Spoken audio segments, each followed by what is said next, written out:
Hey everybody. Hopefully everyone can hear me and everything is good. Can I get anybody reply to us in the chat? Say that the sound is coming through.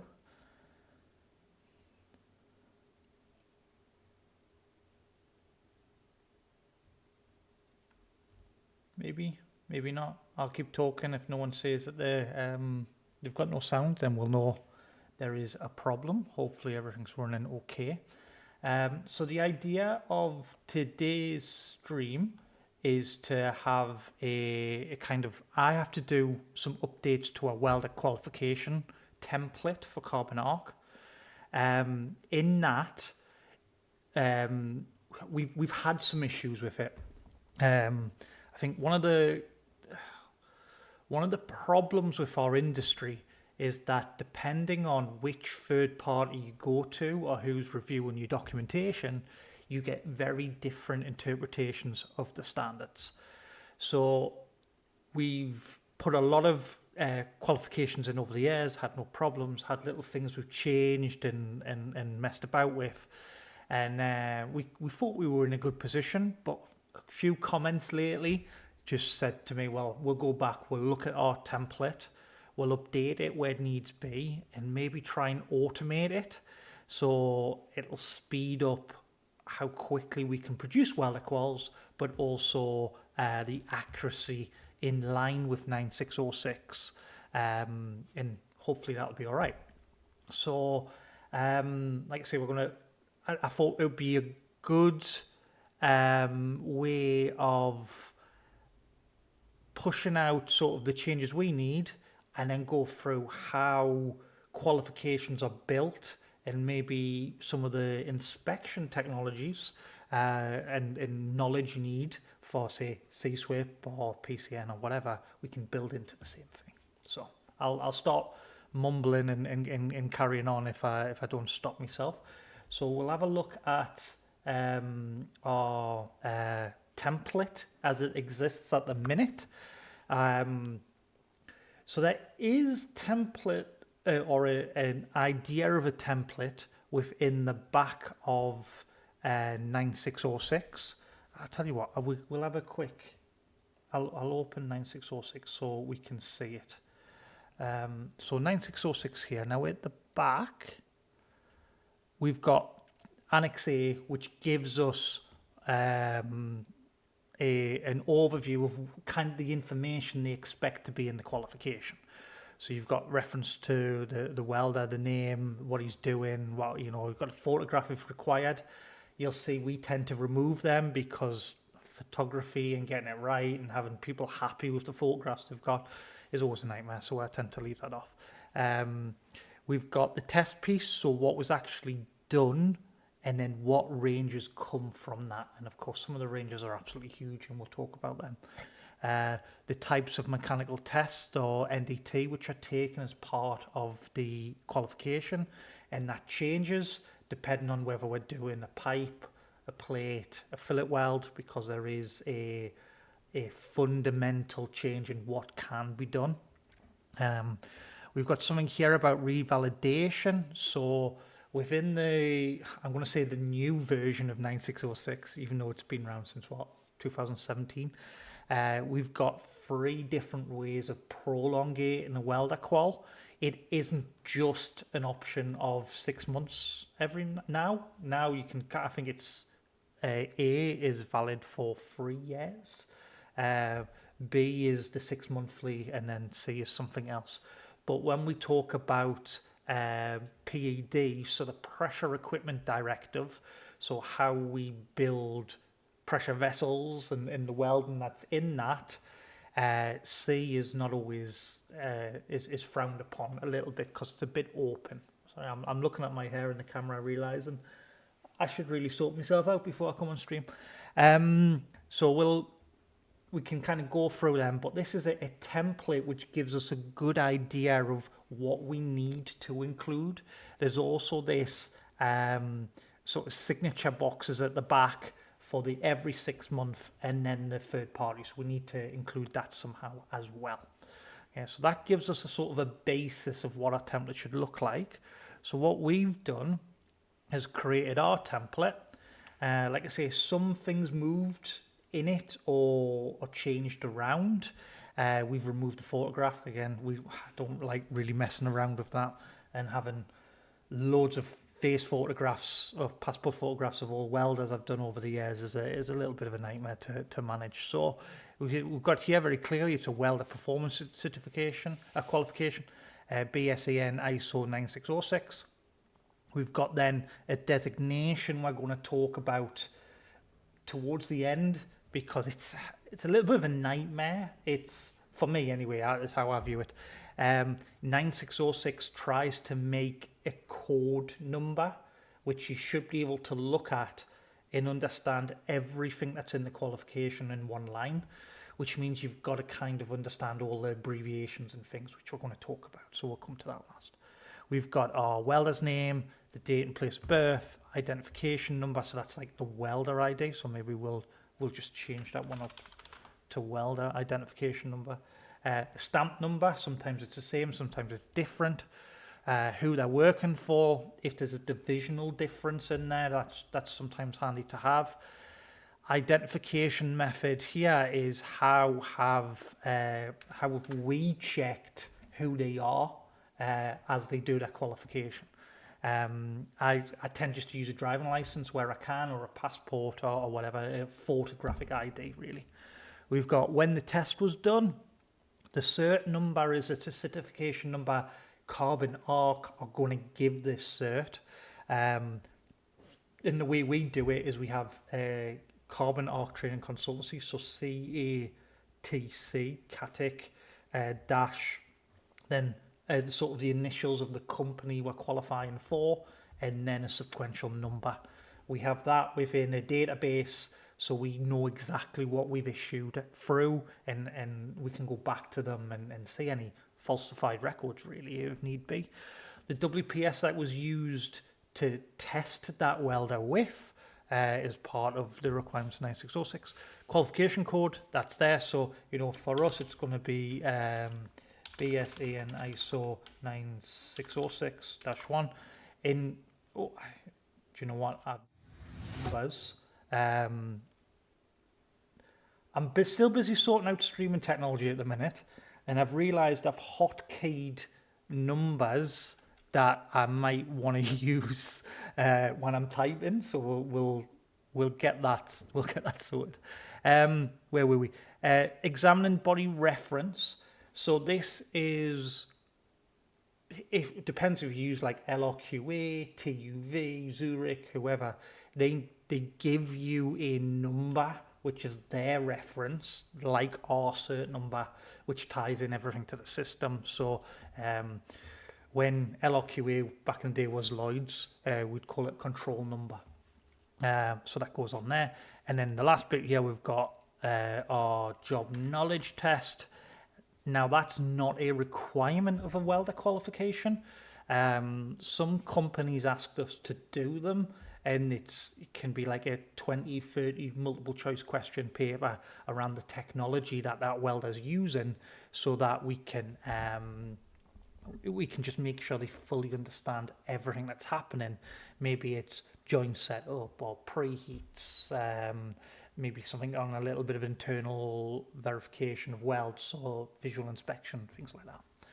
Okay, so that can all be filled in as we decide on the welder, and we do that, and it's fairly basic. We just fill it in. We then have the sort of base material information. So we've got our materials 1 and 2 for each side of the joint. Product form in here, at the minute, I would hard type in pipe, plate, plate to pipe if it was like a pipe to a plate fillet weld. Your specification that the material is bought to, so that might be an ISO or an ASTM or something like that. The grade, so 316L, the likes. We've got the wall thickness and the diameter if required, and then the certification number is the cert of that material. Because we work for high-end oil and gas and nuclear a lot, they like to have that traceability, and with some end users, like the Total, BP, etc., they want full traceability of what the welders have actually tested on. And sometimes the test has to be on production material, so that will tie it all together. So we'll have that little extra on there. And then we come to sort of the bones of today's sort of review, is how we test and what that's going to qualify to. And at the minute, you can see it's just free-form text boxes where we have to drop and type in what we're doing, which means a lot of to and fro and a lot of cross-checking, and it gets on my nerves a bit. So I want to be able to put in some data into these boxes here. For instance, deposited weld thickness. I don't know if we say it's 5 millimeters thick. I want these two boxes here to automatically fill in what that range is. It's Excel, so we can do that. It's writing a little bit of code for it, but it's but as I do that, we can talk about how it comes out. So we'd have all of that down here, and then we've got what tests were completed. So I tend to have these as a standard set, so we visual everything. This could be PT or MT. Maybe we change that to a drop-down box so we can select it. UT or RT, and we've got bend tests, which are specific to certain process modes. Dip transfer for MIG-MAG requires a bend test because we're looking for like a sidewall fusion. You can't just use radiography like you would be able to with TIG welding. Say it's written in the standard, but we'll have a look at that. We've got a point here for any other notes. So that's anything that doesn't fit within the boxes above very well. There is a couple of sort of wording paragraphs within 9606, which sometimes are good just to kind of fill into there. And then we have our created by, so that would be me, any client approval, something for them to sign, and then our third party, whoever that is at the time.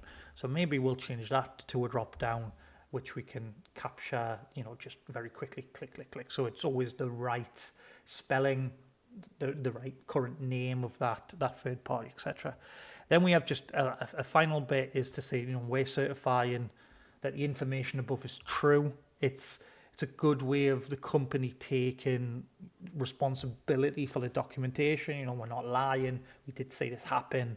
This is our full understanding. And that's there. Then on the next page, we've got just a repeat of the top. So I don't want to fill this in twice, so we'll link it so it connects to the front page. Then we've got a prolongation. So if you're doing every 6 months, the reference report, because you need a volumetric test, who's doing that, and the approver. And then we've got the revalidation, which is every 2 years or every 3 years by the third party.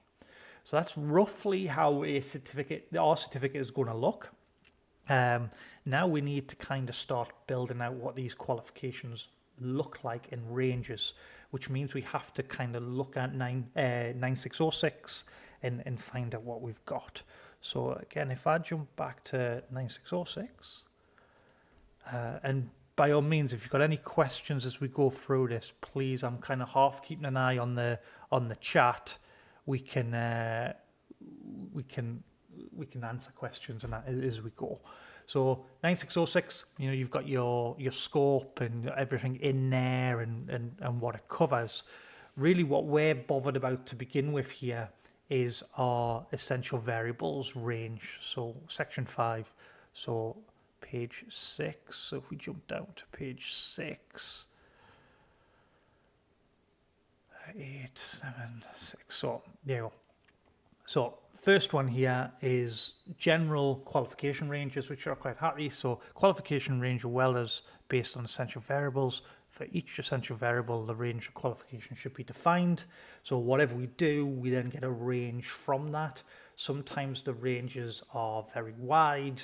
Sometimes they're relatively narrow, but we'll see as we go through. So we're going to look at things like welding process, product type, so plate and pipe, that makes sense.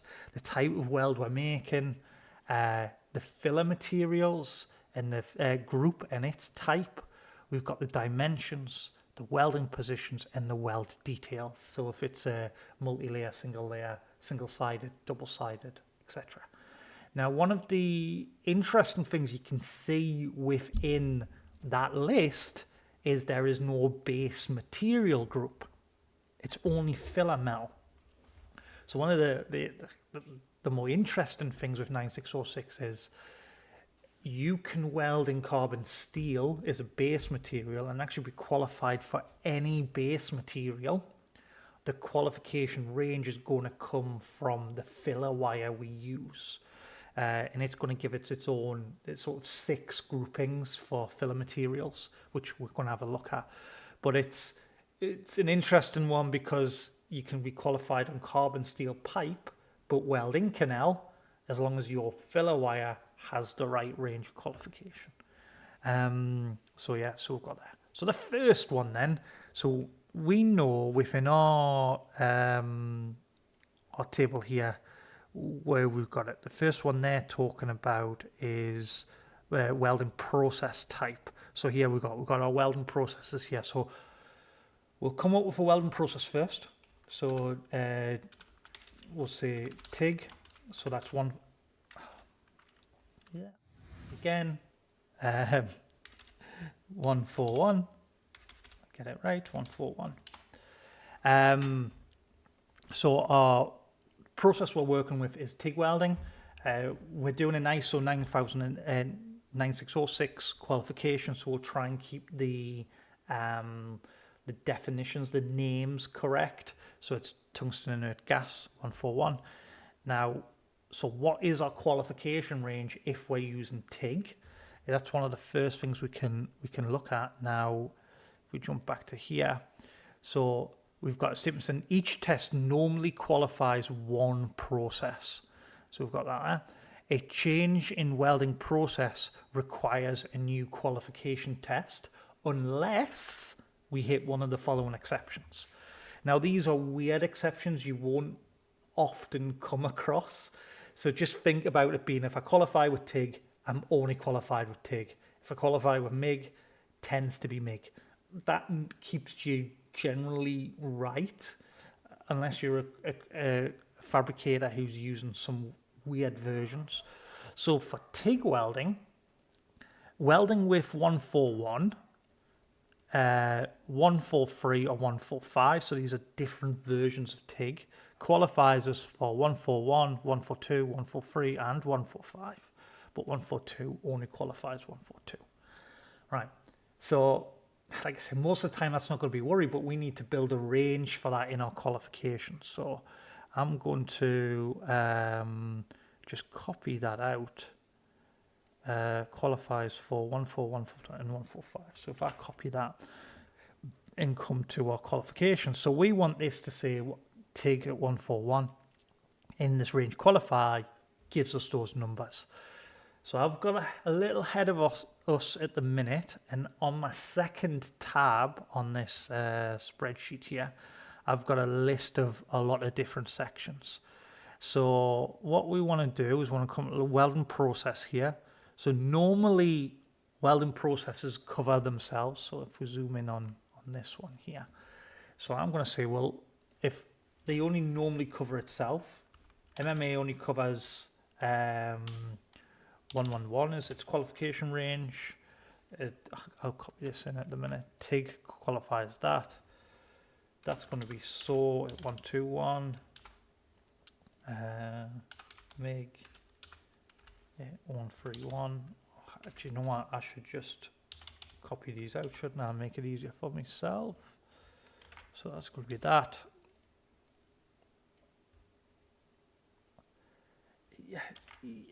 Yeah, I haven't done it directly in the same order of how it is in ISO.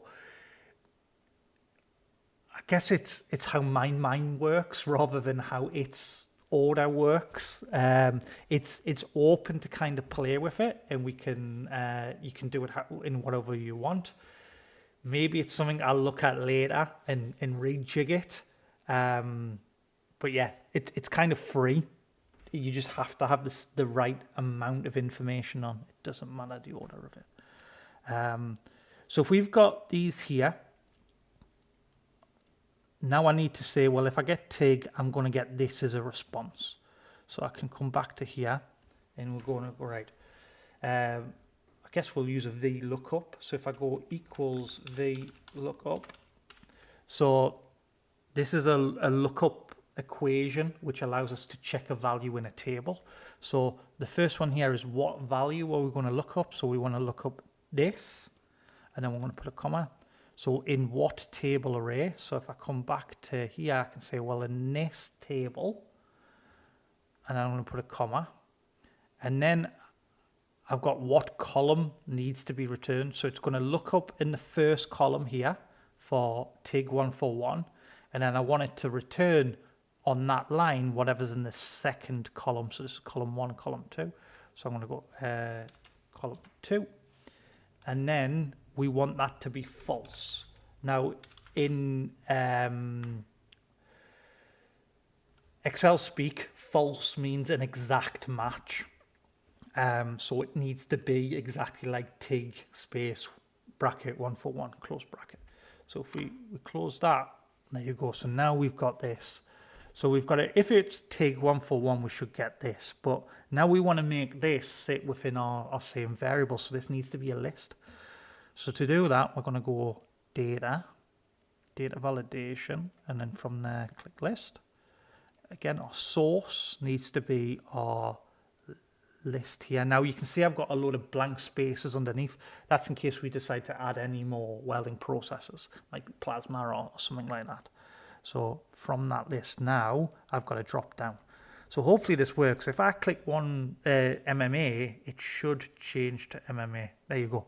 So now I've got a very quick, I can just fill in whatever I've got here, and my qualification range should hopefully fall out quite nicely, he says.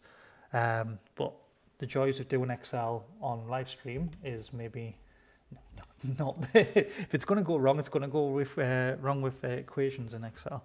Right, so we've got our first sort of one there. So we can say, right, TIG, we're using TIG, we've got a qualification range. And we go, from my point of view, it's good to standardize and make it easier for practice. Yeah, do you know what? I don't disagree with you, David. I would. There's no real reason I've done it the way I've done it, other than it's the way I've done it. I guess what I've tried to do is I've tried to say, here's a welding detail. The thickness is this. Then you've got the the base material type is this, and the thickness of this and the positive weld thickness are together. Then your diameter, then your welding process, and everything that goes with that process, instead of feeling like the template jumps around a bit. But I wouldn't disagree with what you're saying at all. Dyslexic Jody, I've got to have it in my mind one way so that I can process it and keep it right. Okay, so that's that, and that's working all right. I'm happy with that. So our next one then. So if we come down here, there's a load of other wordings which are good to read through and make sure you're happy with.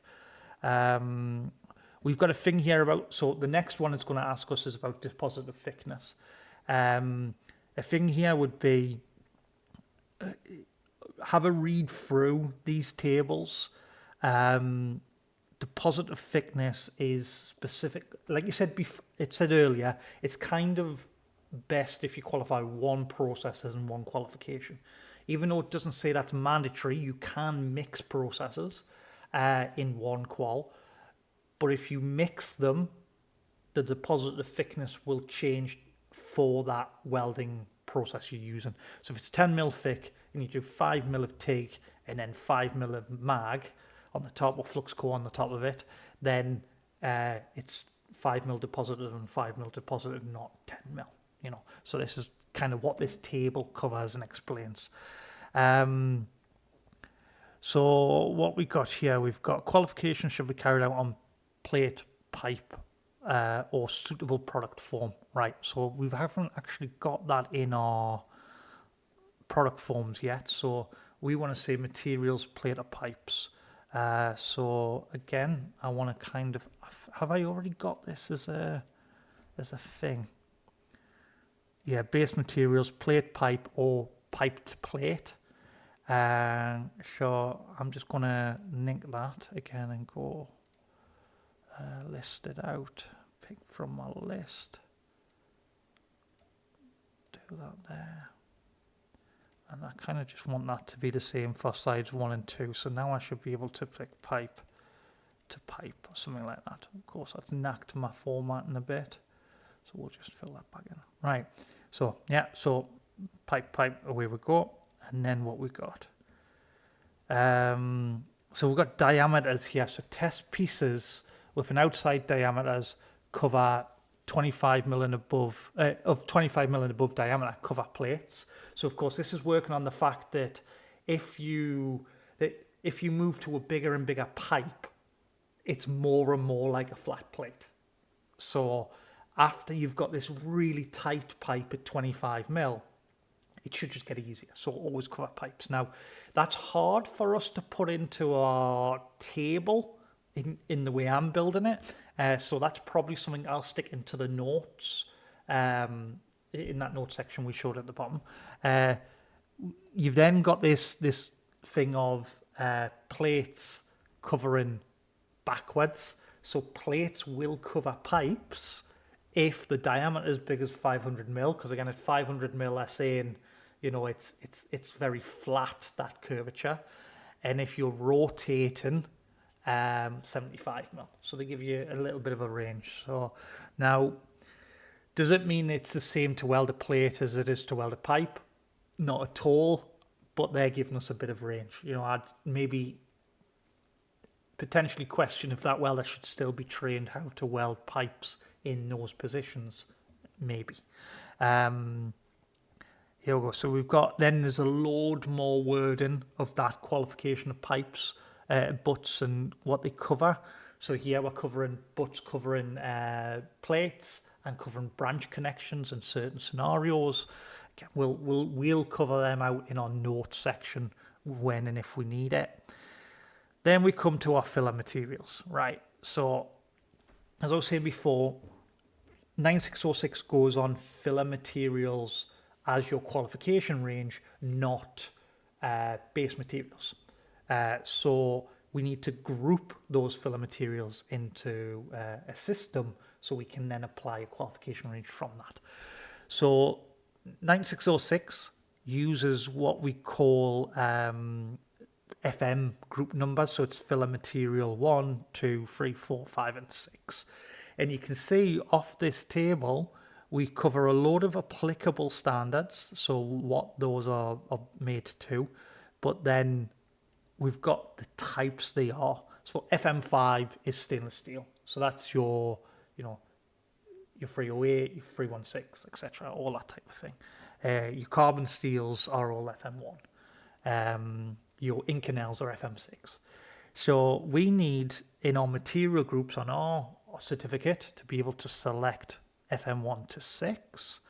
So if I come back to here, filler material group.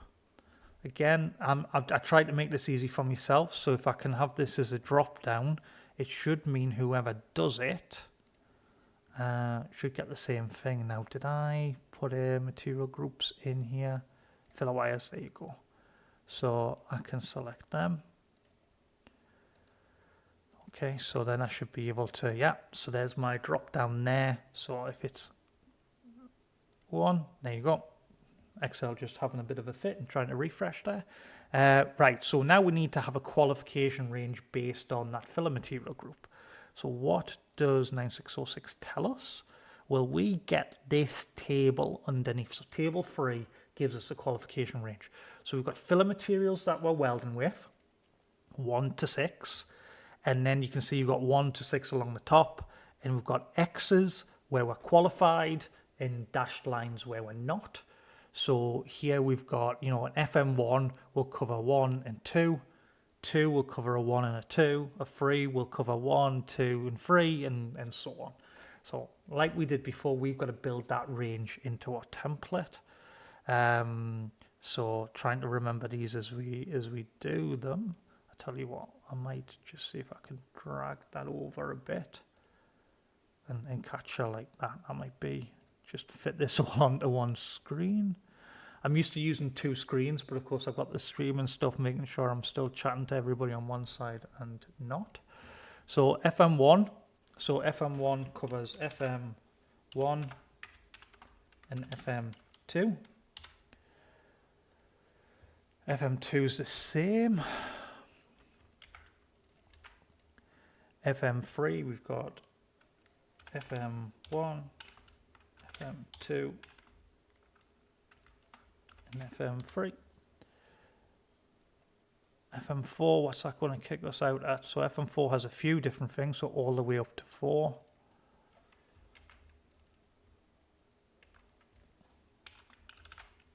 FM4.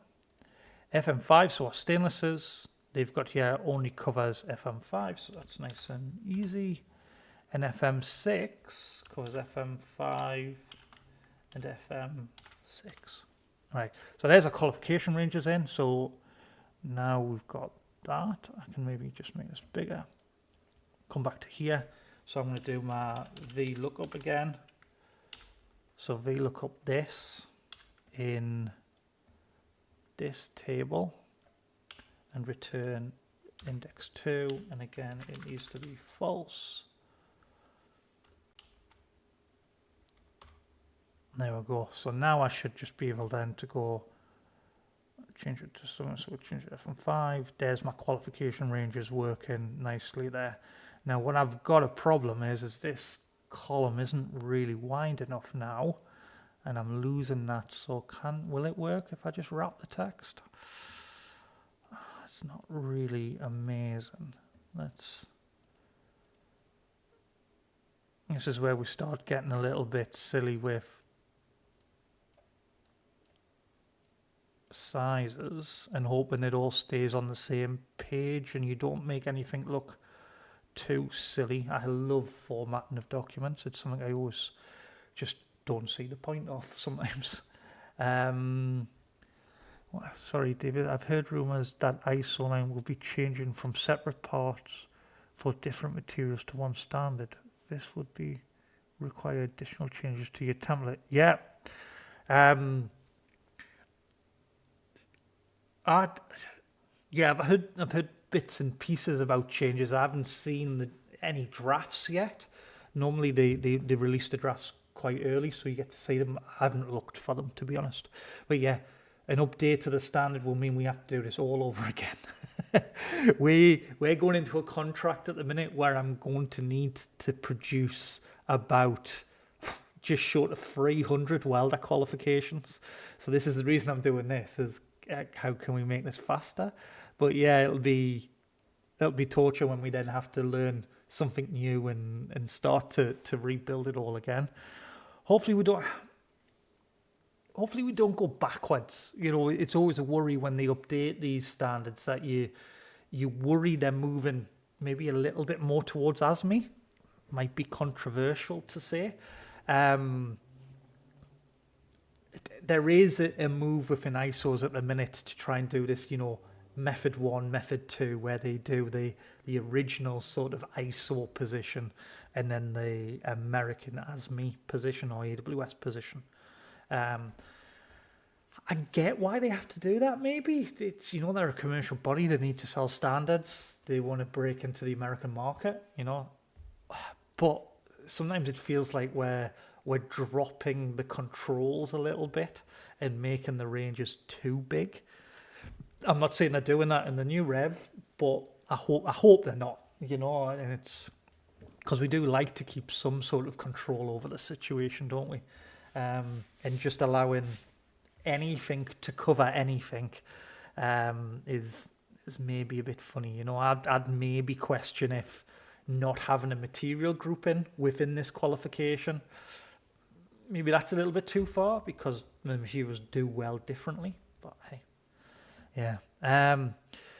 Okay, so that looks like that's working. That's nice. I'm happy that's kicking out a little bit of a fall through. Right. So what we got next? So filler material types. This is dependent on the welding process, of course, itself. So welding with filler material qualifies for welding without filler material, but not vice versa. I'm not entirely sure I like this sentence, or I've never liked this sentence. Autogenous welding without filler metal is very different to welding with. And with is very different to welding without. It's harder to weld without, I think. I don't know if anybody agrees with me on that. Especially because the weld pool isn't jumping the gap.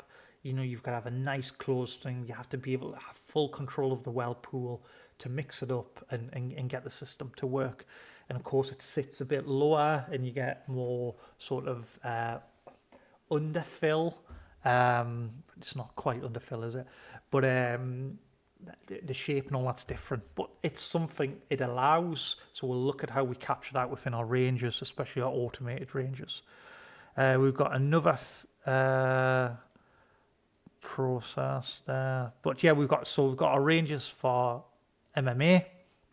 So talking about if you use basic rutile, cellulosic, heavy rutile, what that qualification range is. And this is where I like 9606, that it's just a simple table.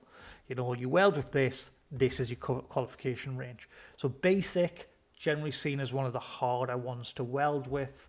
So a basic electrode will qualify you with rutiles basics, but not with cellulosic, because cellulosic sits very, very differently. You know, yeah. The system of using cellulosics, it's very hot, it's very coarse, it's just chuck it in and hope it all works. But yeah, so we've got a qualification range for that we're going to have to look at. And then we've got the rest of the processes for filler materials based on them being solid, metal core, flux core, and flux core splits between basic and the others. Now, if you're wondering what all of these letters mean, it's 9606's way of shorthand and everything. It's actually back up at the beginning. You'll see there's a load of references here to all the different welding processes are in here, as well as here's our 10, 11, 12 are rutile coatings, which they're stealing from AWS for the electrode types, which we've got a video on how to identify those according to AWS. And then you've got your letters here, A, B, C, R, A, you know, you said it, and then here's your W, Y, and Z if you need to backfill and fill it out. So JC's got wood welding with 7016s and 7018s. So what do you mean by the question? I don't fully... There's a bit of a delay on what I'm saying to what you're saying, so I've moved on a bit since the question, which doesn't help. Do you mean on this? Does it matter if it's a 16 or an 18 for the qualification range? If so, no. In this case, a 7016 and a 7018 would be both basic electrodes. So for us in this standard, would just fall into basic, and away we would go with that qualification range. Using Excel works well, but do you know any software that includes built-in standards? Yes. There are quite a few systems kicking about which you can buy. The TWI have one, which is WeldSpec and WelderQual. When I used them, there were two different packages. I don't know if there's one package now, but I've tried using them, but I didn't really like it. I like to have free control over what I'm doing and be able to move around stuff.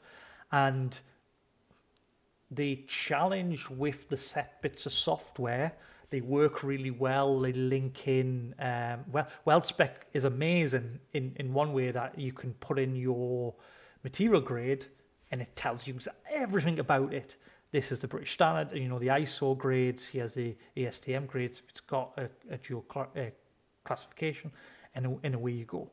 And I'm used to now living in a world where the client is putting on a lot of additional requirements. So it's 9606 plus, ASME 9 plus.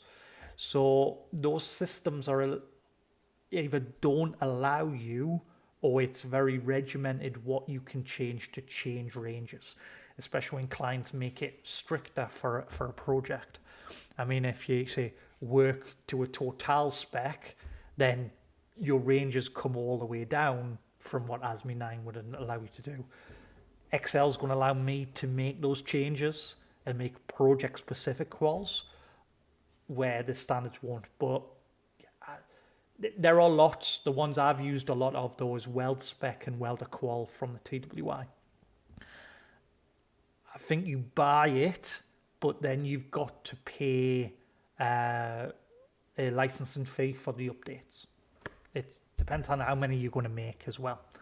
So we'll get that sorted. So we'll do that. So we'll get into solids and stuff like that. So again, we need to kind of backfill this into what we've got. So where would that go? So not fill a material specification. I'm just going to drop in the spec of the wire I'm using. So we'll come back. So the type there, that's where I'm going to put my baseline. So for us, if it's TIG, it's going to be solid. So again, we need to kind of do this lookup, don't we? So have we got something in here already? No, so I've only got my types. Now, if I just take, copy that and drop that down to there. So I'm going to go type qualification range. So what we've got solid, metal core. I can never remember what else is in there. So SMB and then all of them. Let's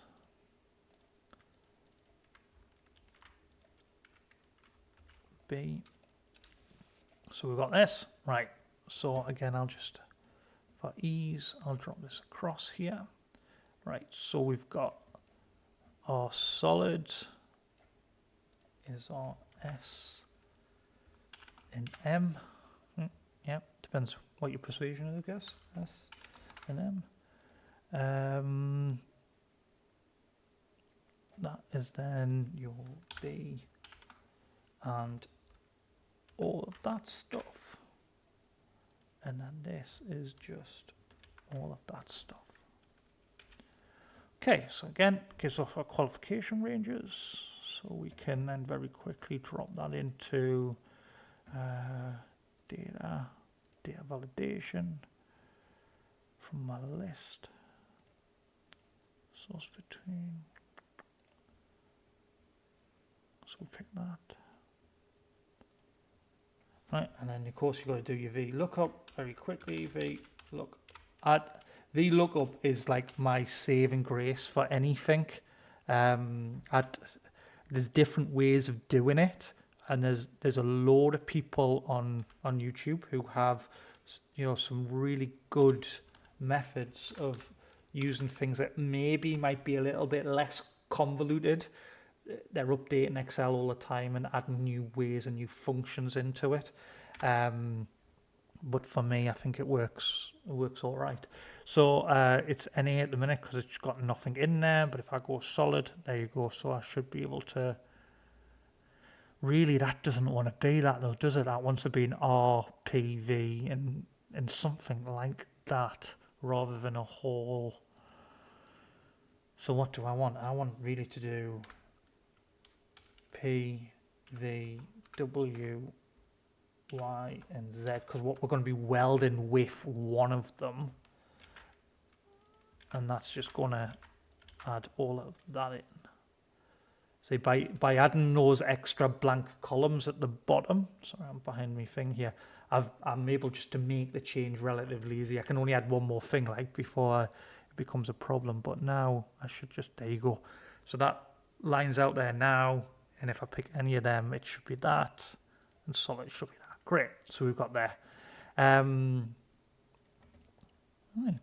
so that's that one working nicely. Okay, I will go back and kind of look at potentially how I deal with the MMAs, because there's all those additional rules, isn't there, for MMAs here.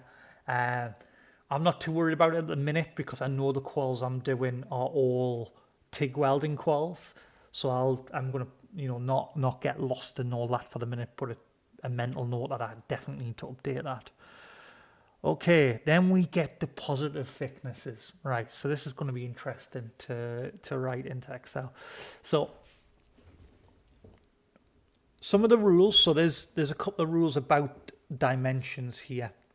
The general one we're really bothered about is the positive thickness is how much do you put onto, how much are you classing, especially if you've got weld metal plus cap and penetration beads, what's the thickness? Well, what it's saying above is basically you just take, if you're using one process, you just take the material thickness. So if it's 10 mil pipe, you've got 10 mil deposited. You're not playing with the cap or the root pen at all. Right, so, and then we've got the three brackets here. So we've got, if our thickness is below 3 millimeters, if it's between 3 and up to 11.9999, then 12 and above. We've got a lot of different sort of little amendments for different processes.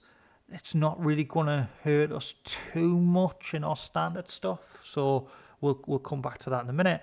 So we've got what? If I test on anything below 3 millimeters, I've got two options here.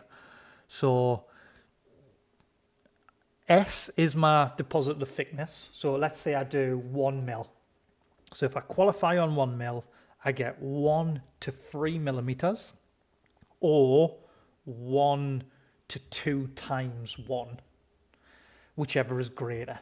So you've got to kind of work out, well, which one's going to be greater? Do I have to do both and try and work it out? Well, I know roughly. I think I'm gonna put me head in my hands here if I'm wrong, but if you're beneath 1 millimeter, 1.5 millimeters, it's better. Well, you would be at the deposit of thickness to 3 mil range, so that top one. If you're above 1.5 millimeters, then the bottom one is the bigger one. So we need to work out how we put that into our auto check, and then it's easy from there. So between 3 to 12, it's 3 millimeters to 2 times the deposit thickness, and then above. So right, so that's good. Right, so how do we write this in? So where's my deposit of thickness here? Let's give it. We'll just put a number in here. We'll say 5 mil, just so we can start checking some of this, or is it better to check it low end first? We'll say 1 mil. Right, so in here we need to check the deposit of thickness against those rules. Best way of doing this, let's see if we can, if I can think about it on my head, what would be the best way to do it? It's going to be an if function, so we're going to have to check that through, right? Then I'm going to have to check the process through. So, right, let's try and build it out. Equals, if this value is less than 3.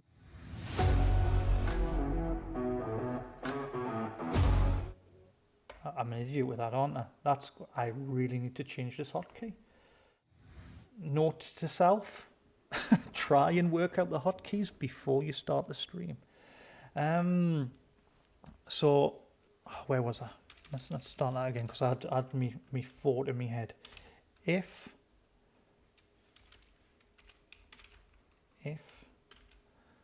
this is less than 3mm, return this value times 2. I know that isn't exactly right because if it's a NIF 1.5 then we're going to have a problem. Right, so, and I'll just close that and make sure that that works. Right, there you go. So the minimum, which is going to be here, if it's 1mm, it's 2mm. Now if I go 5mm, it should have an error. Yeah, there we go, right. So that gets us our basic. It's below 3mm, we're just going to standardize at the minute for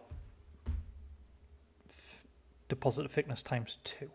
Right, then I'm going to go, but if it's not below 3mm, so if the value is false, which is the next bit, I don't know if you can really see it on here, it's telling me in the top here, if you haven't done a lot of formulas in Excel, basically what to do. So it's saying if what we testing first, so we're looking at this cell, and if that value meets, it's less than 3, then what to do.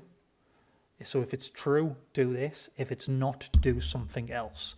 So we're at the it's something else. So we will then go an if. So what we're looking for here, we are looking for, it's an AND function, isn't it? So we need to check if it's between two values. So and if that value is greater than or equal to 3mm and less than 12mm, we need to do our process. So our process here is 3 to 12, 3 to 2. So our bottom end is 3mm, so we just want it to return 3mm. So if that's true, return 3. Okay, let's see if that works. Oh, it needs an extra prefix, does it? What have I got wrong here?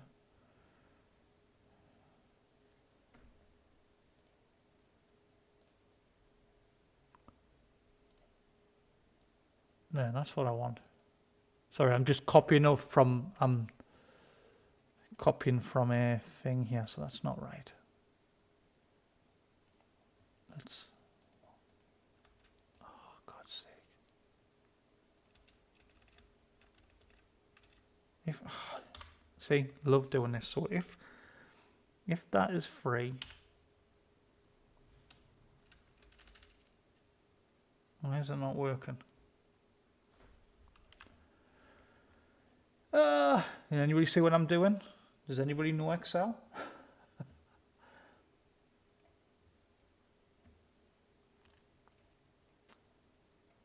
Any comments on my amazing content we're busy making?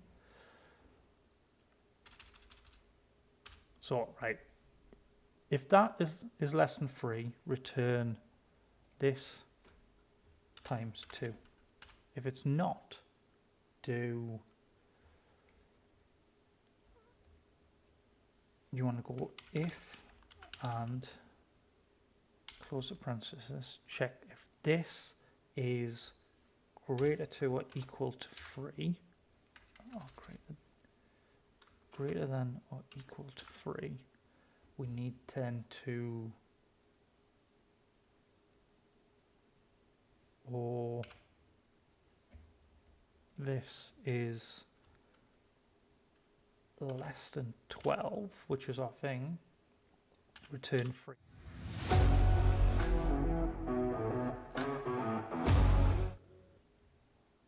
What?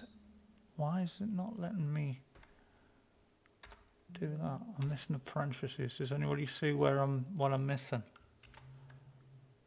Is it? No, I just haven't got enough of them.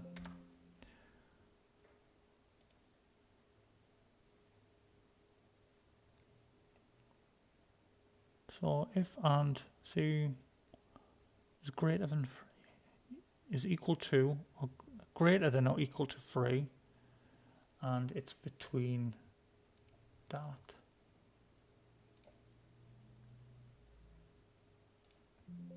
Do you know what? I'm probably going to need to Google it and see what we need to do. No, not help.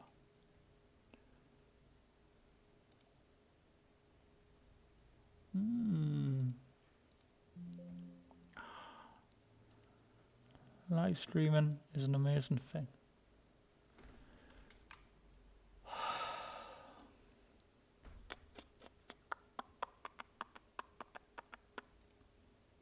Yeah, equals times 2. So we've got that one. So I'm going to go if false, if this is greater than or equal to 3.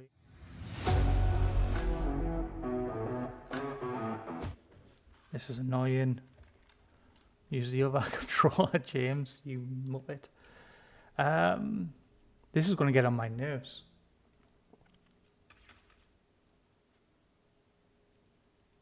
Let's delete that. Let's see if I've got it written down somewhere else. Have I got it in another document? Because I know I've done it before. Yes. What I do is I keep a load of Excel commands in post-it notes just in case. I never know what to do. So is this gonna...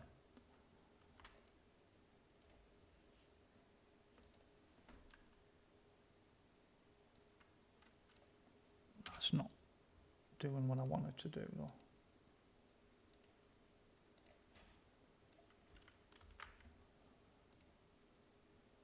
Is that gonna work now?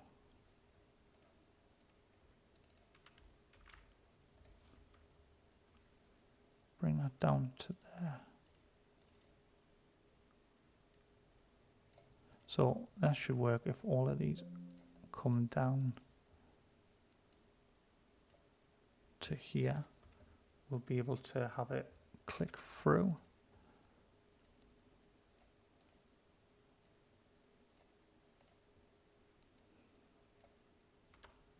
There we go. Right. So if that's 10 mil, its minimum is 3. Yeah. If it's 15 mil, its minimum is 3. So that's all right. But if I go 1.5, its minimum is 1.5 because, yeah, so that works. Right, so that gets our bottom end in.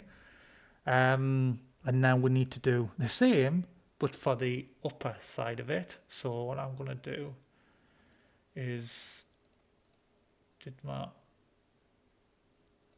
other one work? So go back to my Bible, and I'm going to see if that will just drop into...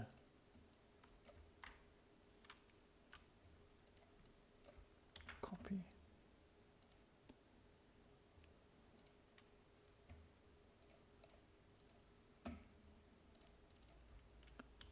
Okay. Again, we're going to have to just draw them down.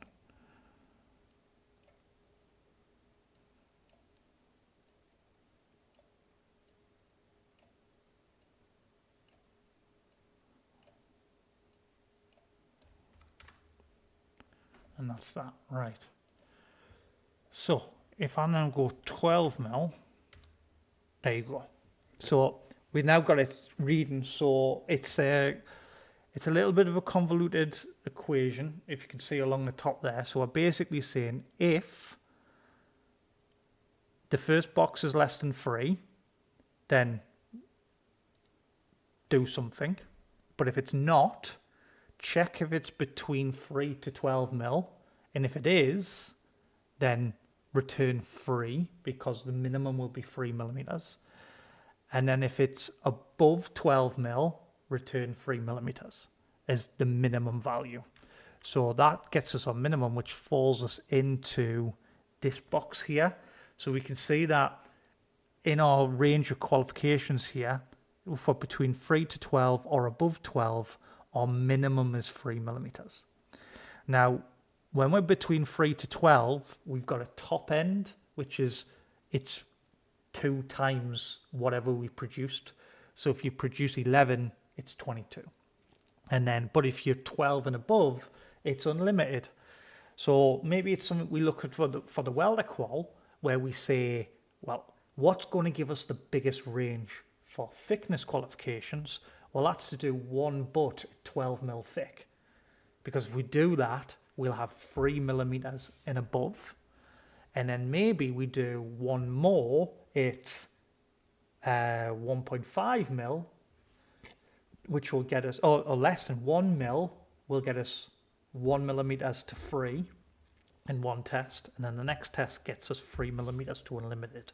So if you're just looking at thickness, you could potentially do it in 2 tests per process type and get everything from 1 mil to unlimited.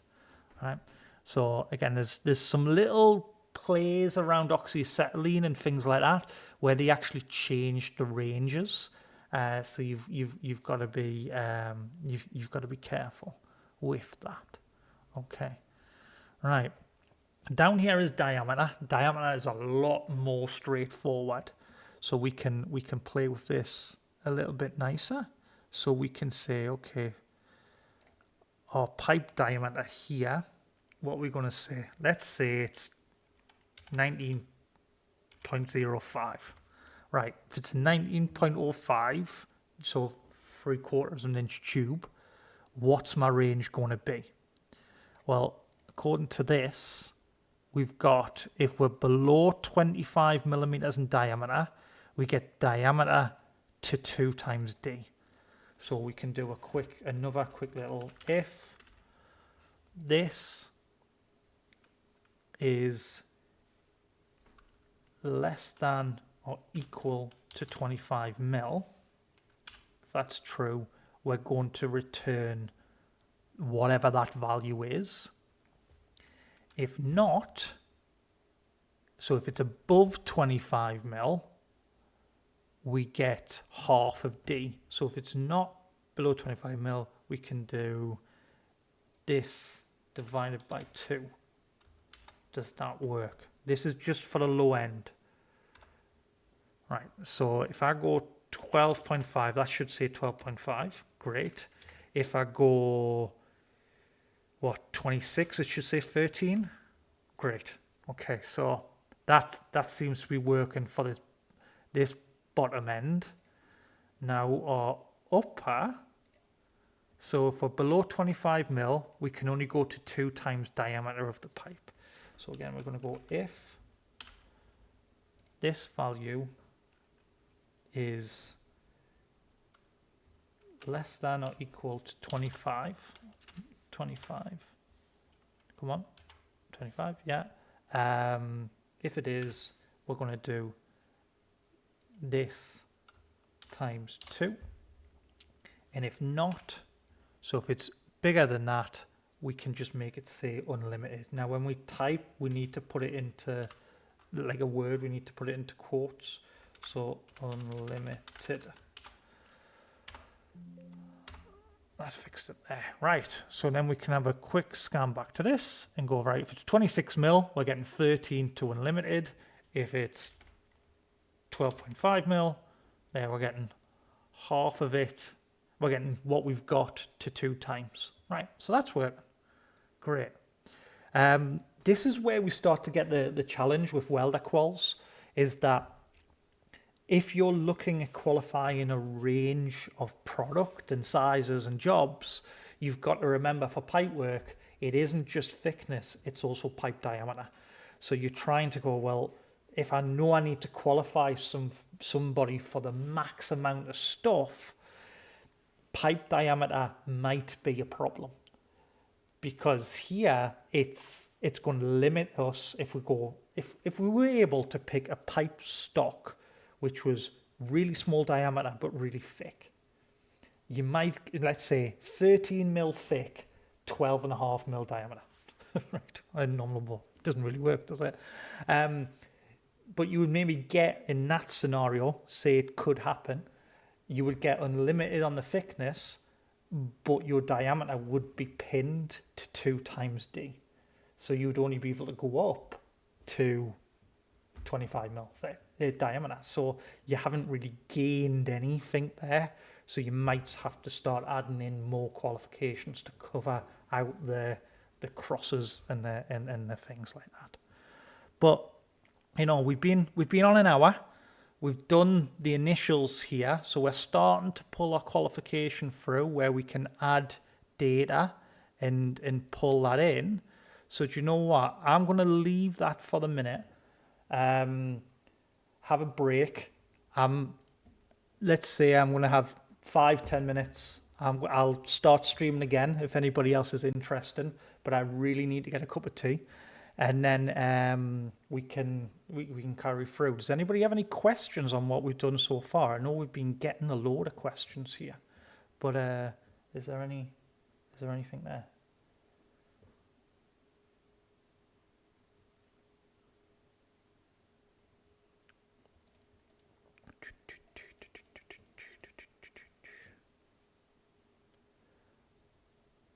Yeah.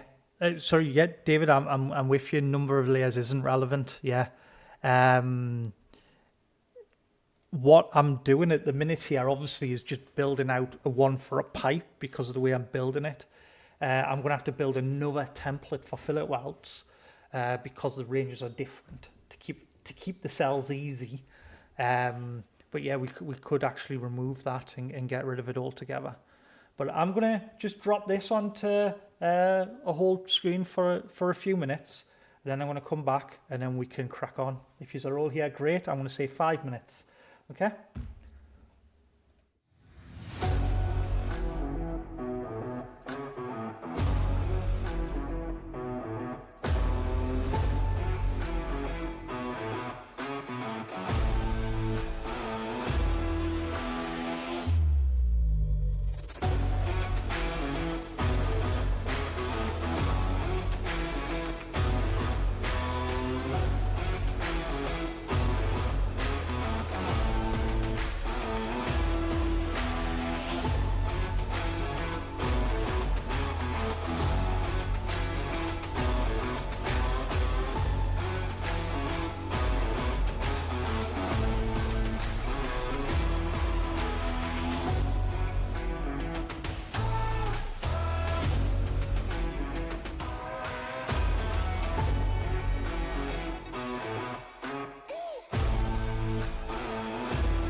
Okay, so we're back.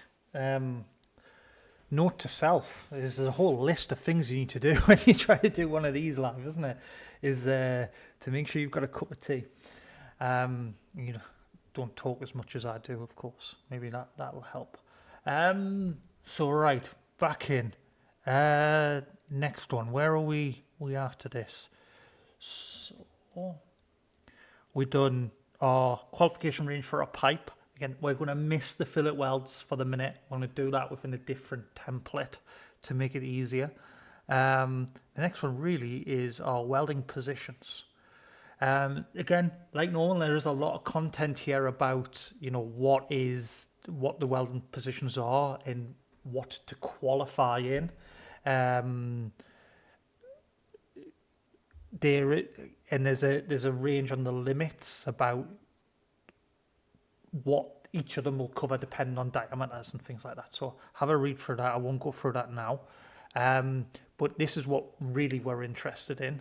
We've got two tables here, which shows our welding positions, what they are and what they cover.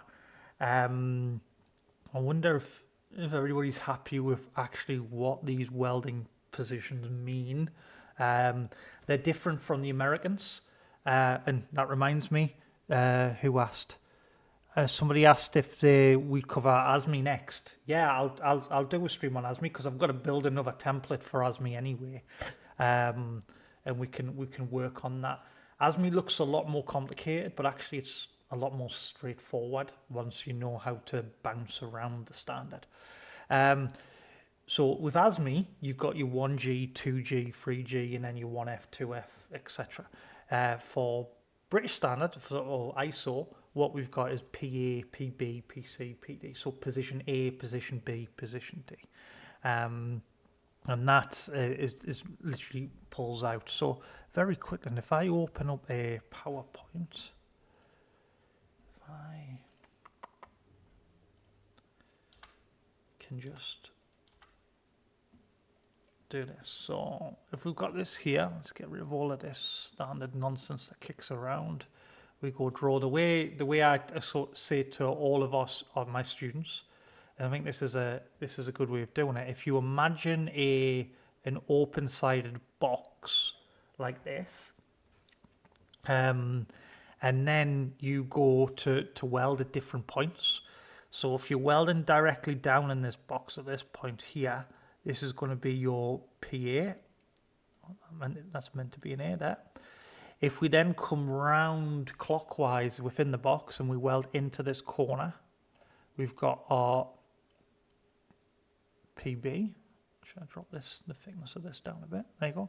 Then if we weld into the side, we've got PC. Up, back into the other corner, we've got PD.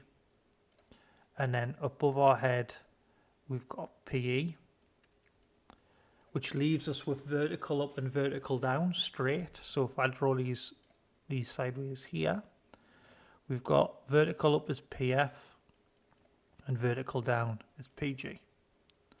Right, that gets you your majority of your positions.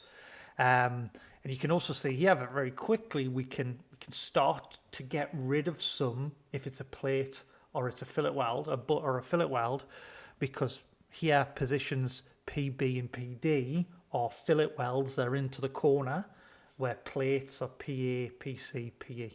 Yes, you can get fillet welds in all of those positions as well, but it's just to try and level it out in your head so you can take it bit by bit, right? So we've got those positions there. So if we look at here, you can see we're in butt weld qualifications. We've got PA, PC, PE, F, and H all for plates. Then we've got some pipe ones as well. And then we've got our high-low 45 and our J-low 45, which are our pipes at 45 degrees, where we weld vertical up on the pipe or we weld vertical down on the pipe for the J-low. So like with everything, we get a nice qualification sort of table here. Well, if you can pull this one and be right. So what we need to do is go to our data. Have I got one for positions already? Doesn't look like I have, does it? Where should I put it then? We'll put it in joint types. Oh, there it is. No, I thought I had it. Right, so PA covers PA, yeah? Seen as the easiest process to capture, so it's vertical down. We're working with the with gravity, and that's all that. PC, so we'll say the coverage is PA, and then the word is flat. Spell it right, flat. Okay, PC, so horizontal, so working into the side, is going to cover us for PA in the flat, and then PC in the horizontal. Okay, we've got PE. What's that getting us for? That's getting us for the next three. So I can copy that and then add in PE overhead. PF is going to get me PA flat. This is PF on a plate, of course, and then it should give me PF over here. Yes. And we'll just check the words here. So that PF is vertical up. Right, that keeps me there. Then we've got our next, we've got a PH. So again, that's going to get me my flat. And overhead.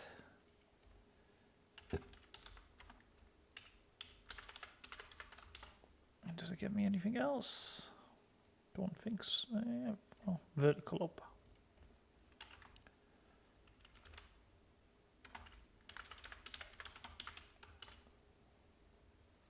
Sorry, got here. It is the positions. Yes. So the P, A, B, C, D, E are all ISO. 1G, 2G, 3, and 3F, 1F are all ASME. Yes. And then AWS has its own kind of, it just really uses the names flat, horizontal, etc. So PG, so that's a plate there. So PG we said is going down, and that's only going to cover us for vertical down. It's not like any of the welding processes, welding positions, vertical down. PJ in our pipe. No, sorry. PJ, yeah, is going to get us PA flat, and our overhead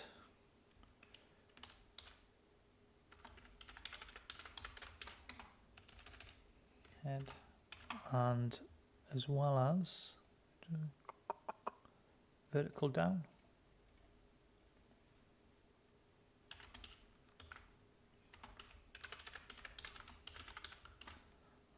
Right, so that's them again. We'll run out of space on these. We'll have to look how that formats on the main thing itself. So our high-low, so that's, if you were thinking ASME, that's your 6G. Yeah, so pipe at 45 degrees. The high-low means you come vertical up around the pipe. The J-low is you come vertical down around the pipe. And because it's a pipe at 45 degrees, it's seen as being one of the hardest to weld, and you will have the majority of the welding positions covered. So you'll see, if I make this bigger here, what you've got is a high-low 45 covers you for pretty much everything apart from welding down. And a J-low covers you for everything apart from welding up. So we've got if you can do a welder qualification in a high-low or a J-low position, that should give you pretty much everything. But of course, it's a lot harder to do, and your welder has a slightly bigger chance of failing the weld. all this out. Which ones have we got? We've got high-low, we've got PA, PC, PE, and PF. So if I just take that one and add PF on the end.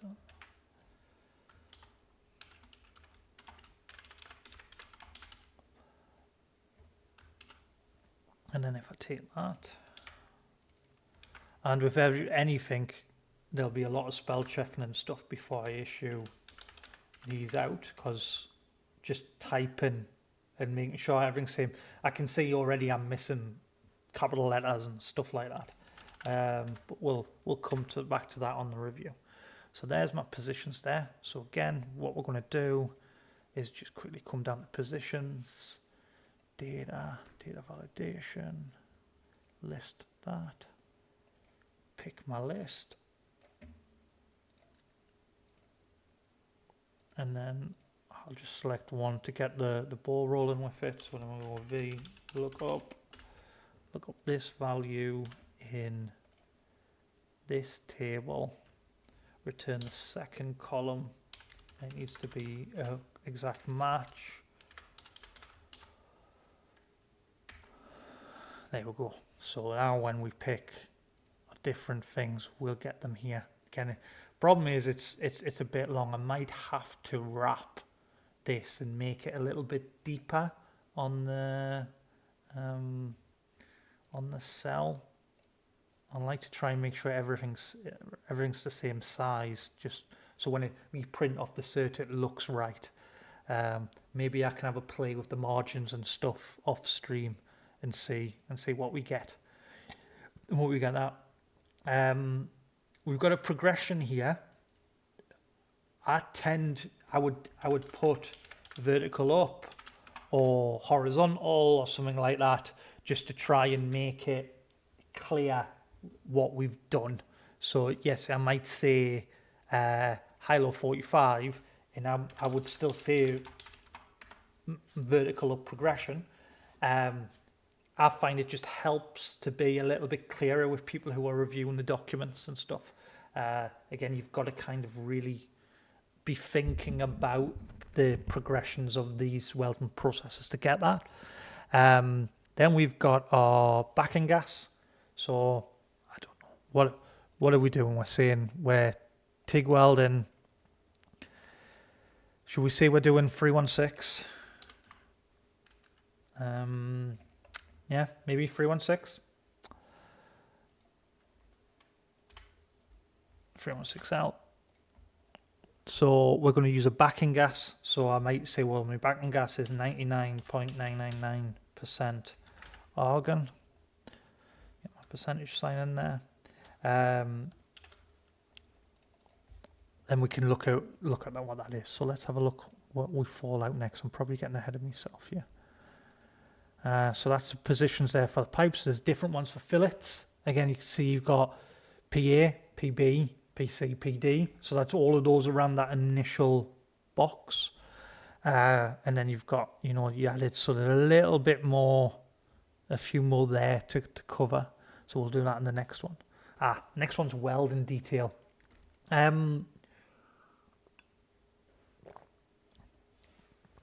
Again, with 9001, it's all about the abbreviations.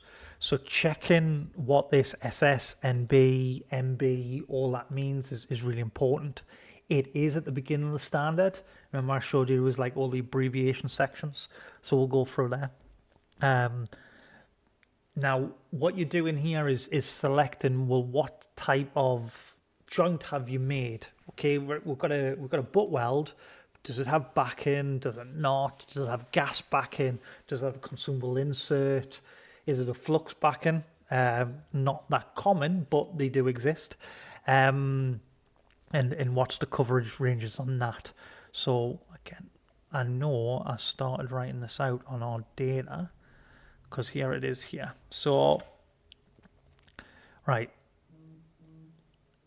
An SSNB is single-sided, no backing. So that's like your standard butt weld, which is a single V, 35 degree bevels, 70 degree included, whatever type of thing. You have your root gap and you weld through, and you've got to maintain the root profile and everything like it should. One of the hardest butt weld to make, in essence. Yeah, so you can see it gives us quite a range of qualifications from that. So our range of qualification for a single-sided no backing is single-sided no backing. Then it also covers single-sided with backing.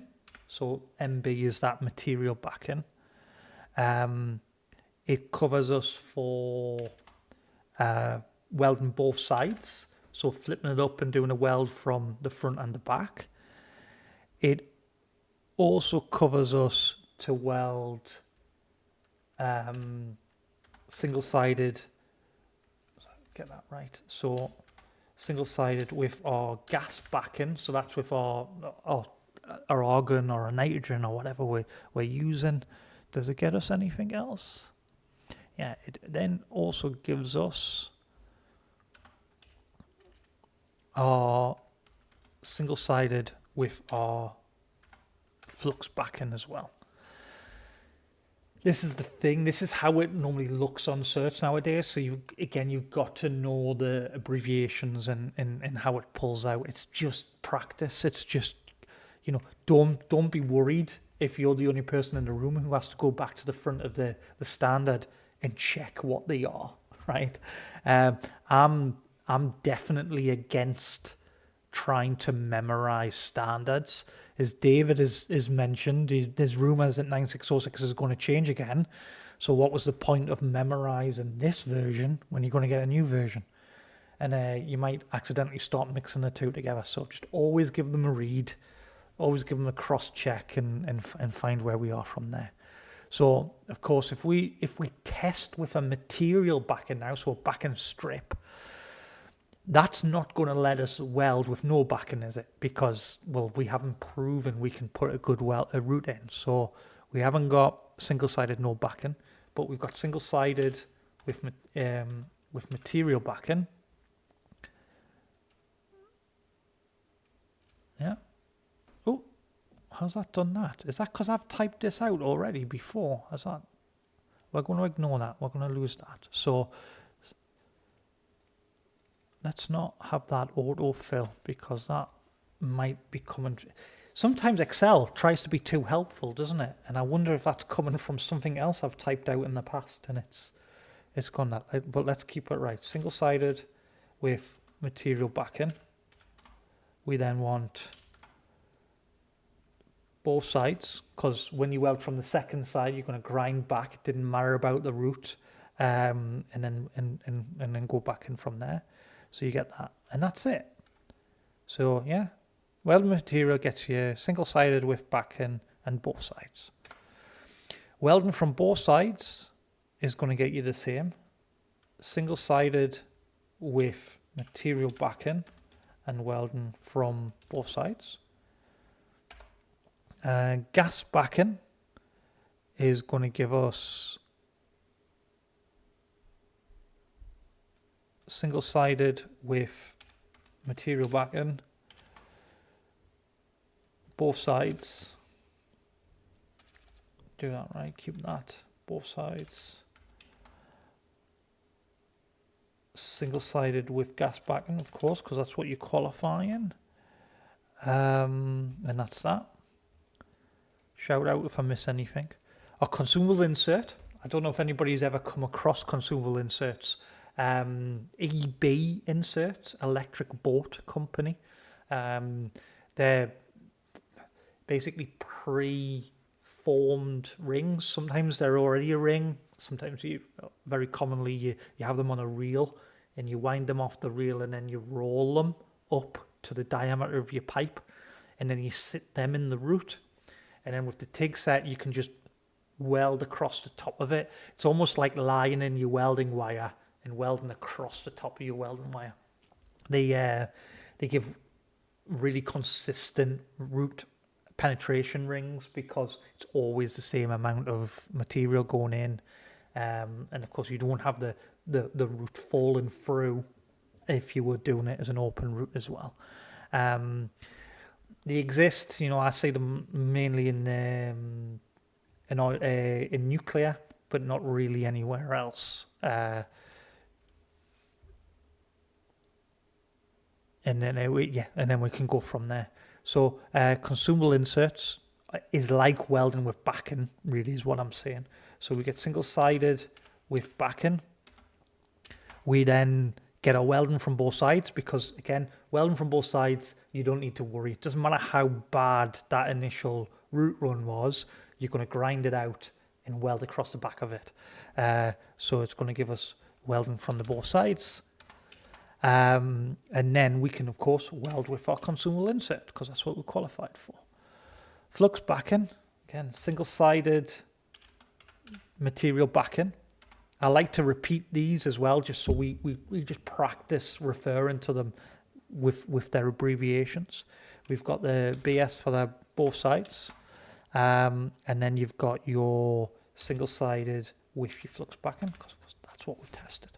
So there's our qualification ranges for our weld details there. For me, I put my weld details right at the top, because it's, in my mind, it's one of the first things we should look at. But you can see the order, like David was mentioning before, the order in the standard is not the way I've done it in my cert. So we can go, I guess I just don't like making it easy for for people who have to review it. Nobody ever seems to do that, to make it easy for me to review. So I'm just reading it. So Living Room TV is asking questions. That's great. Hi, Living Room TV. Just joined. Have you touched revalidation yet? No, we're nearly there. We're just finishing off writing all of the script for the qualification ranges here. So we'll get to that in a minute.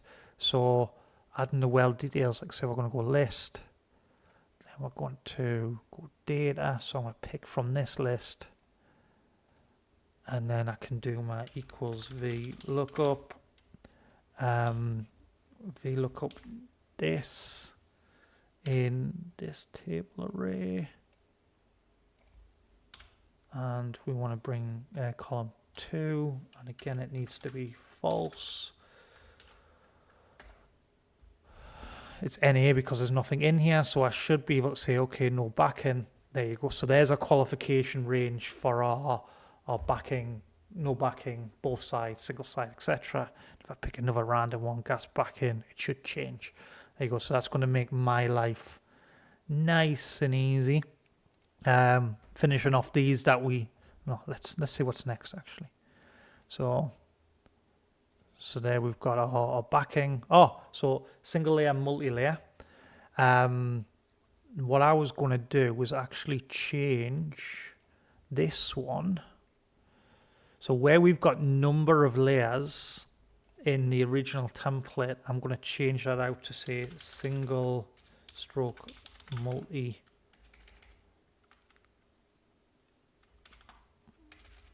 Spell right, multi-layer.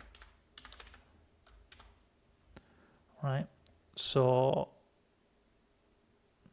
ceramic backing would come under material backing. So it could be a removable, like permanent material backing, or removable material backing. It's going to have the same overall effect. It's just you can get rid of one. Just we're on subject.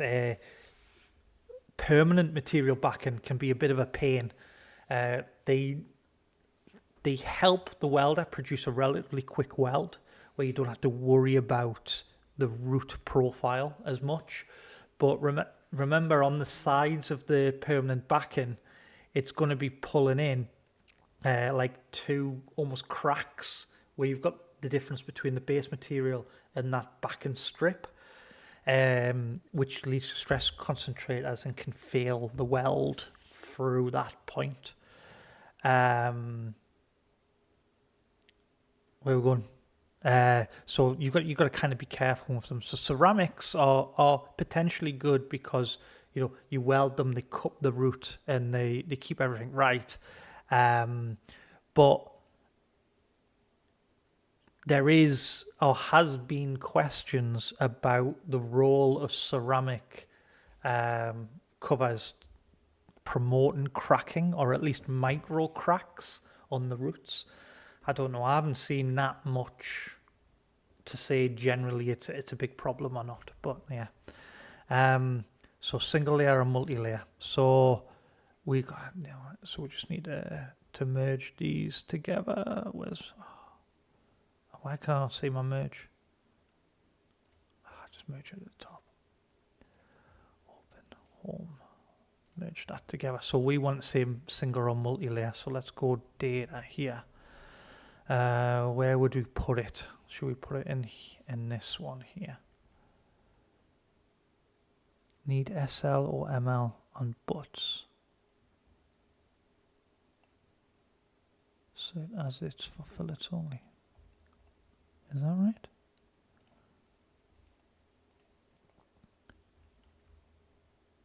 Yeah. No, you're right. Yes, so fillet welds there. I need to put it on as a single or multi-layer for my client. They have a client restriction to do the individual test for single or multi. So yeah, so this is for fillet welds officially, but I'm just going to add it in for mine, for my client who's awkward, likes to have more tests than what they need to have generally. Like I said, this is one of the reasons I like doing it in Excel, is because I can adjust it away from the standard multi-layer. So we're going to go single or multi. I'm going to say for me single is single and multi is single, and multi is my coverage range. You find some of the bigger oil and gas companies do this.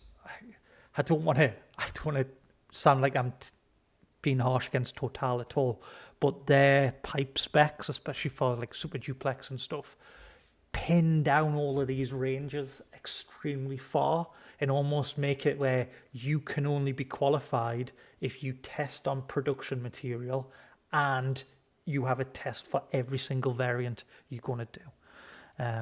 Which, for welding engineers keeps us in a job, but sometimes you think if it's really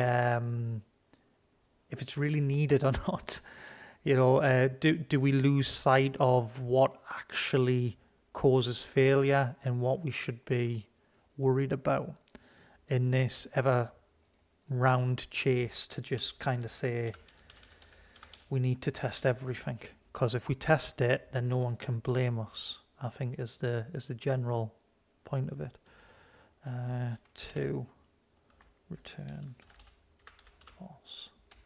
Okay, false, about right. So should that single? There you go. So that's covering me.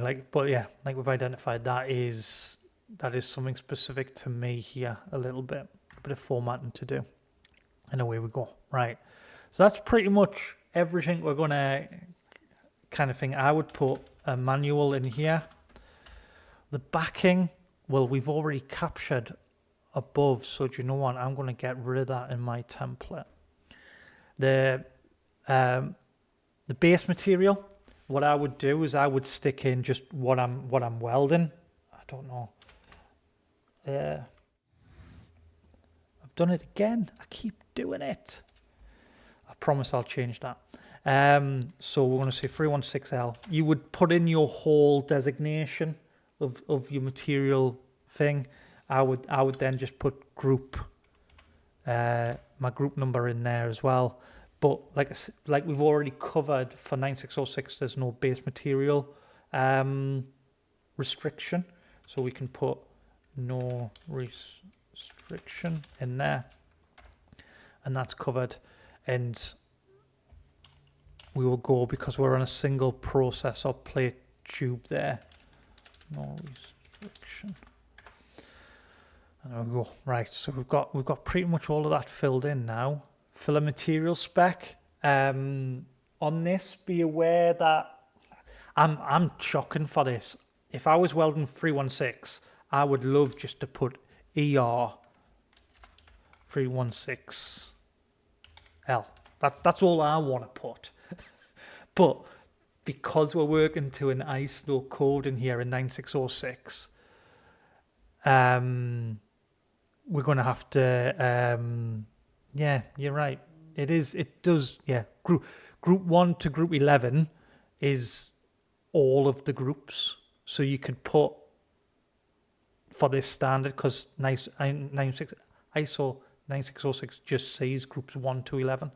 So you could put group 1 through 11 or no restriction, I think. But somebody will probably reject my qual either way, I think. So the material spec, definitely put the British standard in. Now I've already opened up, I've got a TIG welding 316 mill cert for you here, or consumable cert. So you would be looking to put that number in there. So you can see the ISO is W19123L. The EWS is ER 316L. So, you know, maybe we should put that in. So W19123L.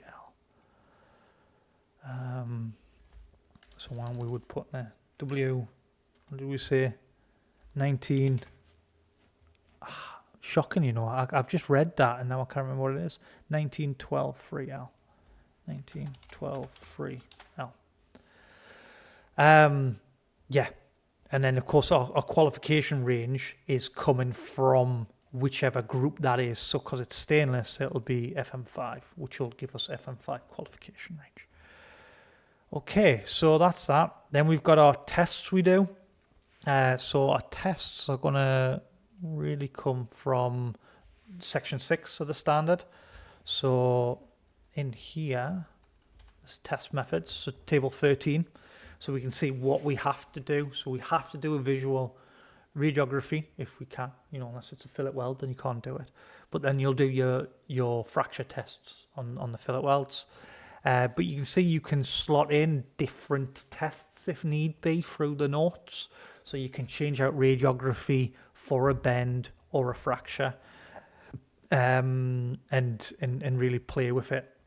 It doesn't, you know, UT, I normally just issue a derogation with the client saying, look, we don't want to do radiography on this. Maybe it's too thick and it's carbon steel. Can we use UT and just get it approved through that sort of way? So that's where they're going to come from. So you're going to pick whatever you need to around that. So for me, I can leave them clear for the minute, but I normally put in the acceptance criteria. So, you know, it's going to be 5817 potentially, or the client spec, or whatever that is. The acceptance, so if it's like, well, it will be an accept because I'm writing the qual out. I'll just write accept just to make a positive answer against it. And then any comments that have come from it. It might be the number of tests we've done, or you know, just something random. It's always a good place to have comments if need be. We've got a notes section to cover anything that's a little bit odd. We've already gone through a couple of bits of the standard which pull out some things that don't fit within our Excel formulas very well, so we could stick them in there. And then we've got our created by, approved, and our third party. I think what I'm going to do, I know I'm ready to do this, so I'm actually just going to say data, just because it's not always the same third party. I'm an approved examiner for LRQA, so I do qualifications all of the time for them. But we might have a client-specific qual which has somebody else doing it. So we want to just add in there where we can stick the drop down. If it's going to let me do it. There's Excel crash now. See, Excel didn't want to get the third parties involved. Yeah, why is that crashed out?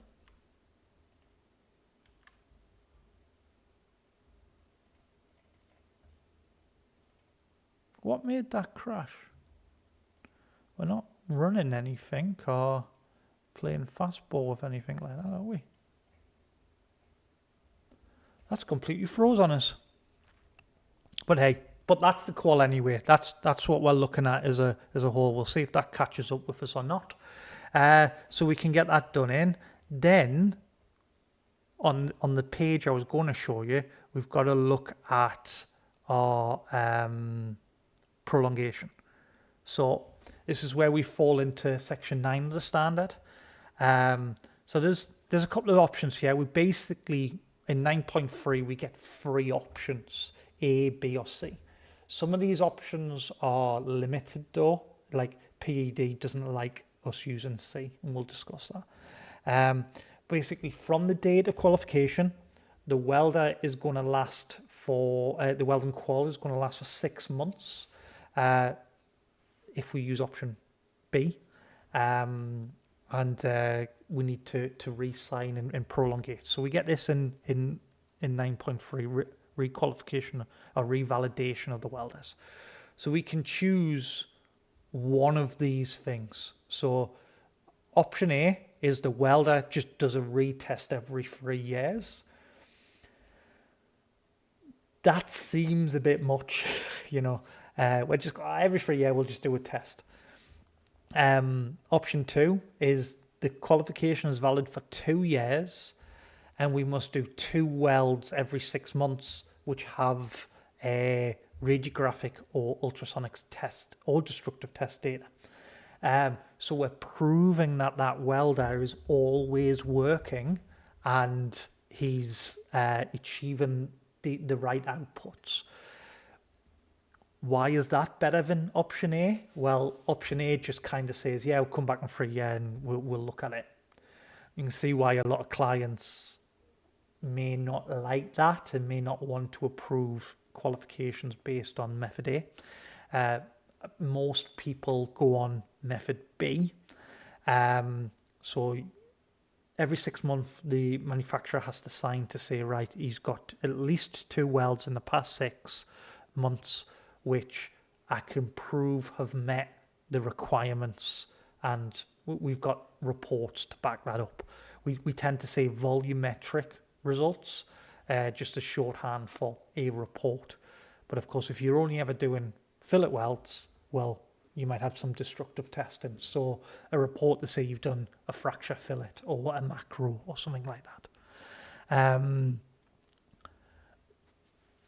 Now, they need these welds, so the acceptance level for imperfection shall be in clause 7, which is 5817, class B for some things, class C for others. Check out our video on 5817 to go through what the difference is between classes B, C, and D. D is just, why are you bothering even looking at it? Normally we exist in B and C.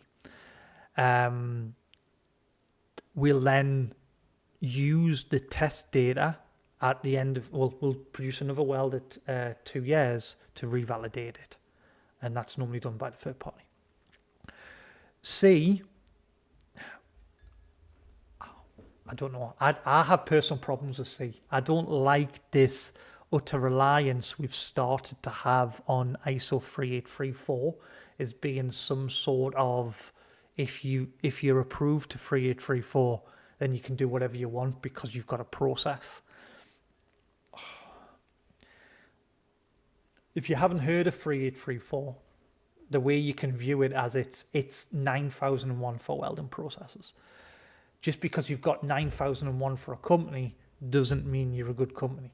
It just means that you've managed to get through an audit, which is potentially quite easy to do. And should you then just be given carte blanche to kind of have welder certificate being valid for as long as you want, as long as it conforms to section 9.2, which is this bit up here every 6 months.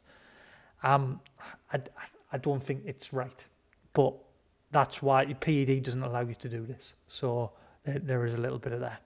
So we have three options. So has this decided to start speaking to us yet? On our template has given up, but on the back of our template, we've got the places to sign off every 6 months and to get that right. It's about finding the best one that works for your clients. When in doubt, go option B and you'll be okay. We can pull the certificate if we believe that the welder is not meeting the required standard. Of course, this is a test, which is the one-off test. Initial test, do a weld, it passes, away you go. If you start to see systematic issues and we're questioning the welder's ability, which is the word it uses, you can say, look, we need to pull your cert. Maybe put you in for retraining, get you sorted, and then reissue your test once you pass again. And hopefully that should be enough to get them on the straight and narrow.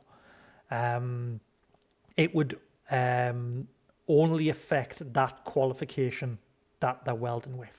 So let's say they hold 5 TIG welding qualifications in different materials and different thicknesses, but you're only worried about the 1 milli, 12.5 mil diameter tube qual, right? We can pull that and everything else would be okay. They can continue because that might all be fixed stuff, and away we go. But that kind of, means we can qualify somebody now. I can now write a certificate for them and hopefully my ranges will populate a little bit faster, so that I don't have to keep manually typing everything in, which I've had to do a lot of. It should stop any typos and things as we go through once I recheck it, probably tomorrow once I've had a bit of time away from it. And then we can qualify everybody, get the third party to sign it off, and every 6 months hit option B, because that's what we'll be using to keep them prolongated for 2 years. And that's, in a nutshell, is 9001. We've been going nearly 2 hours now, of course. 9001 is 9606. I know we've had questions as we've gone there. Is everybody happy with what we've covered? I've tried to kind of do it as we've as we've gone through. You still need to prolongate every. Yes, sorry, if I didn't capture that right. Yes, option A, section 9 is you retest every 3 years, but you still got to prolongate. Yeah, it's a bit of a long window for me, just prolongating. I think it's number 2 is the most stringent version, option B. So it's always good to do that one. Sorry, that's what I was trying to say. But yeah, apart from that, we should be good. I'm happy. I'm gonna park that qual for a day or so. Then I'll come back to it and check my ranges are right and they're working, and probably fill in a qualification and make sure it makes sense. And then I can go from there. I know we've had a question on if we'll do the same for ASME.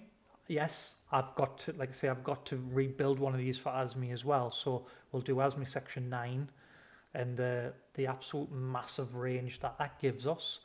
And then we should be good from there. So that's it. Like I say, it's nearly 2 hours with a quick break in the middle of it. But I hope that's okay for everybody. Thanks for coming and thanks for being involved.